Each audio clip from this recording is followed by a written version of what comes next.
ಇವತ್ತೇನು ನಮ್ಮ ಕರ್ನಾಟಕ ಸೇನೆ ಸತತ ಒಂದು ವಾರದಿಂದ ಎಲ್ಲ ಜಿಲ್ಲೆಯಲ್ಲಿ ಡಿಸಿಗೆ ಮನವಿ ಕೊಡೋಂಥ ಮುಖ್ಯಮಂತ್ರಿಗೆ ಮನವಿ ತಲುಪಿಸೋಂಥ ಕೆಲಸ ಮಾಡ್ತಾಯಿದೆ. ಜಿಲ್ಲಾಧ್ಯಕ್ಷರು ಮಾಡ್ತಾಯಿದ್ದಾರೆ. ಇವತ್ತು ಬೆಂಗಳೂರು ನಗರ ಫ್ರೀಡಮ್ ಪಾರ್ಕಲ್ಲಿ ಇವತ್ತು ನಮ್ಮ ಕರ್ನಾಟಕ ಸೇನೆ ವತಿಯಿಂದ ಬೆಂಗಳೂರು ಕಾರ್ಯಕರ್ತರು ಇವತ್ತು ಧರಣಿಯನ್ನು ಕೂತಿದ್ದೀವಿ.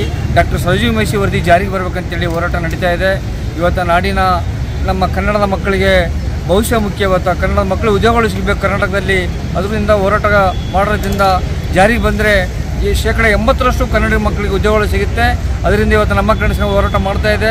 ಆ ಹೋರಾಟ ಜಾರಿ ಬರೋ ಗಂಟ ಮುಂದಿನ ತಿಂಗಳಲ್ಲಿ ಸಾಕಷ್ಟು ಬೇರೆ ಬೇರೆ ಪ್ಲಾನ್ ಮಾಡಿದ್ವಿ. ಬೆಂಗಳೂರಲ್ಲಿ ರಾಜಭವನ ಮುತ್ತಿಗೆ ಆಗಿರ್ಬೋದು, ಮುಖ್ಯಮಂತ್ರಿ ಮನೆ ಮುತ್ತಿಗೆ ಆಗಿರ್ಬೋದು, ಸಾಕಷ್ಟು ಪ್ಲಾನ್ ಮಾಡ್ತಾಯಿದ್ದೀವಿ. ನಾವು ಎಲ್ಲ ಹೋರಾಟ ಯಾರು ರೂಪಿಸ್ಬೇಕಂತೇಳಿ ಇವತ್ತು ಚಾಲನೆ ಕೊಟ್ಟಿದ್ದೀವಿ.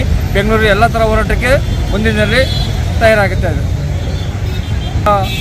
ಯಾದಗಿರಿ ಜಿಲ್ಲೆ, ಗುಲ್ಬರ್ಗ ಜಿಲ್ಲೆ, ರಾಯಚೂರು ಜಿಲ್ಲೆ, ಹಾಸನ ಜಿಲ್ಲೆ, ಕೋಲಾರ ಜಿಲ್ಲೆಯಲ್ಲಿ, ಗದಗ ಜಿಲ್ಲೆಯಲ್ಲಿ, ಬೆಳಗಾವಿ ಜಿಲ್ಲೆಯಲ್ಲಿ, ಹಾಸನ ಜಿಲ್ಲೆಯಲ್ಲಿ ಎಲ್ಲ ಕಡೆ ನಡೀತಾ ಇದೆ. ದಾವಣಗೆರೆ ಜಿಲ್ಲೆಯಲ್ಲಿ ಮಹಿಳೆಯರೆಲ್ಲ ಮಾಡಿದ್ದಾರೆ.